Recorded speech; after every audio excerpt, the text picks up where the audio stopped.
வணக்கம் நண்பர்களே. நம்மளுக்கு பார்த்தீங்கன்னா டைப்ரைட்டிங் எக்ஸாம் வந்து அதாவது செப்டம்பர் 18-19 டைப்ரைட்டிங் எக்ஸாம் வந்து நடந்து முடிஞ்சாச்சு கரெக்டாக. ஸோ பொதுவாக பார்த்தீங்கன்னா நம்ம டைப்ரைட்டிங் எக்ஸாம் வந்து கவர்மெண்ட் கண்டக்ட் பண்ணக்கூடிய எக்ஸாம் கரெக்டாக. ஸோ இது பார்த்தீங்கன்னா ஒரு வருஷத்துக்கு வந்துட்டு 2 டைம் வந்து கண்டக்ட் பண்ணுவாங்க. அதாவது பிப்ரவரி மாதமும் ஆகஸ்ட் மாதமும் தான் எப்போவுமே வந்துட்டு வழக்கமாக கண்டக்ட் பண்ணிகிட்டு இருப்பாங்க. இந்த வருஷம் மட்டும்தான் பிப்ரவரியில் நடக்கக்கூடிய எக்ஸாம் வந்துட்டு கொரோனானால் கேன்சல் பண்ணிட்டாங்க. ஸோ ஆகஸ்ட்டில் நடக்கக்கூடிய எக்ஸாம் தான் வந்துட்டு தள்ளி வச்சு செப்டம்பர் 18-19 முடித்தாங்க சரிங்களா. ஸோ அடுத்த எக்ஸாம் பார்த்திங்கன்னா அடுத்த டைப்ரைட்டிங் எக்ஸாம் எப்போ இருக்குன்னு பார்த்தீங்கன்னா February 2022 தான் இருக்கும் சரிங்களா. ஸோ சில பேர் வந்து இந்த செப்டம்பரில் நடந்தக்கூடிய எக்ஸாமில் ஒரு பதட்டத்தில் நிறைய பேர் வந்து தப்பு பண்ணியிருக்கலாம், ஸோ ஃபெயில் ஆகிருக்கலாம். ஸோ அவங்களாம் பார்த்திங்கன்னா அடுத்து வரக்கூடிய February 2022 வரக்கூடிய எக்ஸாமை நல்லா பண்ணி பாஸ் பண்ணுறதுக்கு உண்டான முயற்சிகளை எடுங்க சரிங்களா. ஸோ சில பேர் பார்த்திங்கன்னா இப்போவே வந்துட்டு அதாவது இந்த எக்ஸாமில் வந்துட்டு கொஞ்சம் நல்லா பண்ணலை, பதட்டத்தில் தப்பு பண்ணிட்டேன், ஸோ ஃபெயில் ஆயிடுவேன் அப்படின்னு சொல்லிட்டு அடுத்த எக்ஸாமை அட்டன் பண்ணாமல் டிஸ்கண்டினியூ போகிறதுக்கு நிறைய பேர் வந்து யோசிப்பாங்க. நம்மளுக்கு வந்துட்டு அடிக்க முடியாது, நம்ம வந்து இதிலே ஃபெயில் ஆகிட்டோம், இனிமே எங்கே படிக்க அப்படின்னு சொல்லிட்டு நிறைய பேர் வந்து விட்டுட்டு போயிடுறாங்க. தயவு செய்து அப்படி மட்டும் விட்டுட்டு போயிடாதீங்க. நீங்கள் இப்போ விட்டுட்டு போயிட்டீங்கன்னா ஒரு வருஷம் கழித்து 2 வருஷம் கழித்து ஃபீல் பண்ணுவீங்க, கண்டிப்பாக ஃபீல் பண்ணுவீங்க. அதனால் தயவு செய்து டைப்ரைட்டிங் எக்ஸாம் வந்துட்டு டிஸ்கண்டினியூ பண்ணிடுவோம் அப்படிங்கிறத விட்டுட்டு அடுத்த எக்ஸாமில் எப்படி பாஸ் பண்ணலாம் அதை யோசிங்க சரிங்களா. அதனால் விட்டுட்டு போயிடணும் அப்படிங்கிற எண்ணத்தை விட்டுருங்க சரிங்களா. சில பேர்லாம் பார்த்தீங்கன்னா எனக்கு தெரிஞ்ச நிறைய மாணவர்கள் உண்டு. பார்த்தீங்கன்னா காலேஜ் படிக்கும் போதே நிறைய வாய்ப்புகள் கிடச்சிருக்கும். பொண்ணுங்கள்லாம் பொதுவாக முடிச்சுறாங்க காலேஜ் படிக்கும் போதே இந்த டைப்ரைட்டிங் எக்ஸாமை ஈஸியாக முடிச்சுறாங்க. பசங்க பார்த்தீங்கன்னா காலேஜ் படிக்கும்போது ஜாயின் பண்ணியிருப்பாங்க, தெரிஞ்சிருக்கும். சில பேர் யாராவது சொல்லியிருப்பாங்க டைப்ரைட்டிங் படி இப்படி சொல்லியிருப்பாங்க. சில பேர் பார்த்தீங்கன்னா ஒரு மாதம் போயிருப்பாங்க, இதெல்லாம் போட்டு ஏன் அடிக்க, இது கஷ்டமாக இருக்குது அப்படின்னு சொல்லிட்டு விட்டுட்டாங்க.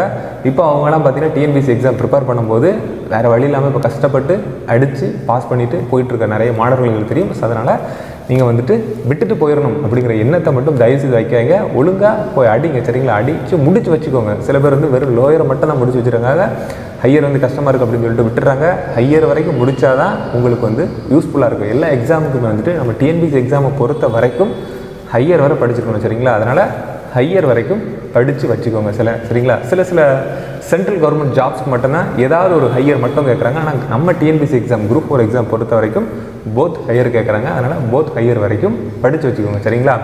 ஸோ அடுத்தது பார்த்தீங்கன்னா இப்போ தான் நீங்கள் வந்து TNPSC எக்ஸாமுக்குள்ளே என்ட்ரி ஆகிறீங்கன்னா நீங்கள் இப்போவே ஜாயின் பண்ணி படிக்க ஆரம்பிச்சிருங்க. டைப்ரைட்டிங்கும் ஜாயின் பண்ணி படிக்க வச்சுக்கோங்க என்ன சரிங்களா. சில பேர் பார்த்தீங்கன்னா என்ன சொல்கிறாங்க பார்த்தீங்கன்னா அடுத்த எக்ஸாம் வந்து பிப்ரவரியில் தான் இருக்கும், ஸோ அதுக்குள்ளே Group 4 வந்துடும், ஸோ அதனால் எங்களுக்கு வேண்டாம், தேவையில்லை, பயன்படாது அப்படின்னு சொல்லிட்டு சொல்கிறாங்க. ஸோ ஒரு வேளை Group 4 எக்ஸாம் வந்து இந்த கொரோனானால் தள்ளி வச்சுட்டாங்கன்னா என்ன பண்ணுவீங்க? நம்ம பிப்ரவரியில் எக்ஸாமு, ஒரு வேளை Group 4 எக்ஸாம் வந்து அடுத்த வருஷம் அக்டோபர்லேயோ நவம்பர்லேயோ மே மாதத்துலேயோ ஒரு வேளை தள்ளி போச்சுன்னா நம்மளுக்கு வந்துட்டு அதுக்குள்ளே நம்ம டைப்ரைட்டிங் எக்ஸாம் முடிச்சிடலாம் தானே. அதனால் தயவுசெய்து இப்போவே படிங்க. சில பேர் வந்து இதை காரணமாக சொல்கிறாங்க, எனக்கு வந்துட்டு அடுத்த பிப்ரவரியில் எக்ஸாம் இருக்கும், அதுக்கு முன்னாடி Group 4 எக்ஸாம் வந்துடும் அப்படின்னு சொல்லிட்டு ஒரு இதில் சொல்கிறாங்க. ஒரு வேளை வரலான்னு என்ன பண்ணுவீங்க? ஸோ ஒரு வேளை வந்துட்டாலும் நீங்கள் சப்போஸ் ஃபெயில் ஆகிட்டிங்கன்னா, Group 4 எக்ஸாம் ஃபெயில் ஆகிட்டிங்கன்னா அடுத்த எக்ஸாமுக்கு வந்து உங்களுக்கு வந்து கண்டிப்பாக அந்த டைப்ரைட்டிங் வந்துட்டு கை கொடுக்கும் சரிங்களா. ஸோ அதனால் நான் வந்து நெகட்டிவாக பேசுகிறேன்னு நினைக்காதீங்க. சில பேர் வந்து அந்த மாதிரி சொல்கிறாங்க, நான் வந்துட்டு எங்களுக்கு இதுக்கு தேவைப்படாது, அதனால் நான் பார்த்துக்குறோம் அப்படி இப்படின்னு சொல்கிறாங்க. நீங்கள் வந்து நல்லா படிக்கிறீங்கன்னா உங்களுக்கு டைப்ரைட்டிங் தேவையில்லை, ஒன்றுமே பிரச்சனை இல்லை. சில பேர் வந்து அந்த பார்டரில் வந்து நிற்பாங்க, ஒரு 2 மார்க் இருந்தால் பாஸ் பண்ணிடலாமா, 3 மார்க் இருந்தால் பாஸ் பண்ணிடலாம் அப்படின்னு சொல்லிட்டு பார்டரில் வந்து நிற்கும்போது இந்த டைப்ரைட்டிங் வந்து உங்களுக்கு கை கொடுக்கும். அதான் நான் சொன்னேன், ஆல்ரெடி நான் ஒரு வீடியோவில் சொல்லியிருப்பேன். எனக்கு தெரிஞ்ச ஒரு ஃப்ரெண்டு பார்த்தீங்கன்னா 2019 செப்டம்பர் 1 நடந்த Group 4 எக்ஸாமில் பார்த்தீங்கன்னா 167 கொஸ்டின் போட்டிருந்தாரு, 170 கட் ஆஃப் வச்சுருந்தாங்க. 167 போட்டதுக்கு அவருக்கு கிடைக்கல. டைப்ரைட்டிங் இருந்தால் கன்ஃபார்ம் அவருக்கு போஸ்டிங் கிடச்சிருக்கும். அவர் வந்து டைப்ரைட்டிங் அந்த டைம் முடிக்கலை, அதனால் அவருக்கு வேலை கிடைக்கல. டைப்ரைட்டிங் முடிச்சிருந்தால் இப்போதைக்கு ஒரு கவர்மெண்ட் வேலையில் இருந்துகிட்டு இருப்பார். பாவம் இப்போ வந்து கஷ்டப்பட்டு டைப்ரைட்டிங் இப்போ மறுபடியும் படிச்சுட்டு இருக்காரு. ஸோ இந்த மாதிரி நிறைய பேர் வந்து பார்டரில் வந்து ஃபெயில் ஆகிறதுக்கு நிறைய சான்சஸ் இருக்குது. ஸோ அதுதான் வந்து டைப்ரைட்டிங் வந்துட்டு உங்களுக்கு ஈஸியாக ஒரு கவர்மெண்ட் வேலைக்குள்ள போகிறதுக்கு ஒரு வாய்ப்பு, ஒரு காரணியாக இருக்குது. ஸோ அது நிறைய மாணவர்களுக்கு தெரியறதில்ல, அசால்ட்டாக விட்டுட்டு போயிடறாங்க. பின்னாடி இருந்து ஃபீல் பண்ணுவாங்க, பின்னாடி ஐயோ அப்போவே படிச்சதில்லையே சொல்லிட்டு நிறைய பேர் இந்த மாதிரி ஃபீல் பண்ணுறவங்க இருக்காங்க சரிங்களா. அதனால் ஃபீல் பண்ணாதீங்க, பின்னாடி வந்து ஃபீல் பண்ணாதீங்க. இப்போவே வந்துட்டு இப்போ டைம் இருந்துச்சுன்னா தயவுசெய்து நீங்கள் வந்து ஹையர் வரைக்கும் படித்து வச்சுக்கிறது ரொம்ப நல்லது சரிங்களா. ஃப்ரெஷர்ஸ் இப்போ தான் நீங்கள் டிஎன்பிஎஸ்சிக்குள்ளே என்ட்ரி ஆகிறீங்கன்னா நீங்கள் வந்து தயவுசெய்து இப்போவே வந்து டைப்ரைட்டிங் படித்து வச்சுக்கோங்க சரிங்களா. அதனால் அடுத்த எக்ஸாம் பேப்பர்களும் நடக்குமே, எங்களுக்கு வந்து அப்போது டைப்ரைட்டிங் சர்டிஃபிகேட் கிடைக்காது, அதனால் யூஸ் ஆகாது அப்படி நினைக்காங்க. ஒருவேளை அடுத்த எக்ஸாம் நீங்கள் ஃபெயில் ஆகிட்டிங்கன்னா அதுக்கடுத்த குரூப் 4 எக்ஸாமுக்கு நீங்கள் அப்பியர் ஆகும்போது உங்களுக்கு டைப்ரைட்டிங் எக்ஸாம் வந்து கையில் சர்டிஃபிகேட் இருக்கும். நீங்கள் இப்போ படித்தாதான் அப்போ வந்துட்டு உங்களுக்கு வந்துட்டு கையில் இருக்கும் சரிங்களா. அதனால் இப்போவே படிக்க ஆரம்பிச்சு, இப்போ டைம் இருந்துச்சுன்னா அந்த டைமை யூஸ் பண்ணி படிக்க ஆரம்பிச்சு சரிங்களா. அப்போ நம்மளுக்கு இப்போவுமே செப்டம்பர் இருக்குது, அக்டோபர், நவம்பர், டிசம்பர், ஜனவரி, பிப்ரவரியில் தான் நடக்க போகுது சொல்லியிருக்கோம். பட் 4 மாதம் கிட்ட ஃபுல்லாக இருக்குது.